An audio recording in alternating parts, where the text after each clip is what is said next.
جو آدمی زیادہ ہنستا ہے اس کا رعب کم ہو جاتا ہے، جو مذاق زیادہ کرتا ہے لوگ اسے ہلکا اور بے حیثیت سمجھتے ہیں، جو باتیں زیادہ کرتا ہے اس کی لغزشیں زیادہ ہو جاتی ہیں، جس کی لغزشیں زیادہ ہو جاتی ہیں اس کی حیا کم ہو جاتی ہے،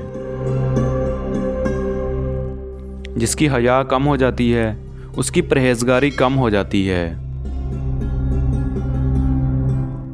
جس کی پرہیزگاری کم ہو جاتی ہے اس کا دل مردہ ہو جاتا ہے۔ ہر شے کا حسن ہوتا ہے اور نیکی کا حسن یہ ہے کہ فوراً کی جائے۔ کسی پر لعن طعن نہ کیجیے، ایسا کرنے سے آپ کے اندر اجتماعی خرابیاں پیدا ہو جائیں گی۔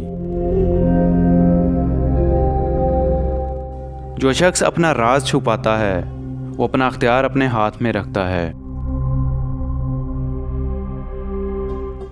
جب حرام اور حلال دونوں جمع ہو جائیں تو حرام غالب ہوتا ہے، چاہے وہ تھوڑا سا ہی ہو۔ فتح و شکست کا انحصار فوج کی کمی و بیشی پر نہیں بلکہ اللہ تعالیٰ کی مدد پر ہوتا ہے۔ اپنے تندرستی کے زمانے میں اپنی بیماری کے زمانے کے لیے توشہ تیار کر لو اور اپنی زندگی میں اپنی موت کی تیاری کر لے۔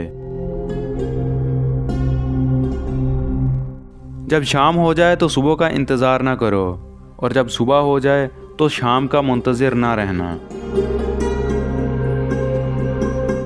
حضرت عمر رضی اللہ تعالی عنہ کا دریائے نیل کے نام خط۔ یہ خط اللہ تعالیٰ کے بندے عمر بن خطاب رضی اللہ تعالی عنہ کی طرف سے دریائے نیل مصر کے نام ہے۔ اگر تو اپنی مرضی سے جاری ہے تو بے شک نہ ہو، اور اگر تو اللہ کے حکم سے ہوتا ہے تو میں اللہ تعالیٰ سے دعا کرتا ہوں کہ تجھے جاری کر دے۔ اس خط کے ڈالتے ہی دریائے نیل بڑھنا شروع ہو گیا اور پچھلے سالوں کی نسبت 6 گز زیادہ بڑھا اور اس کے بعد سے کبھی نہیں سوکھا۔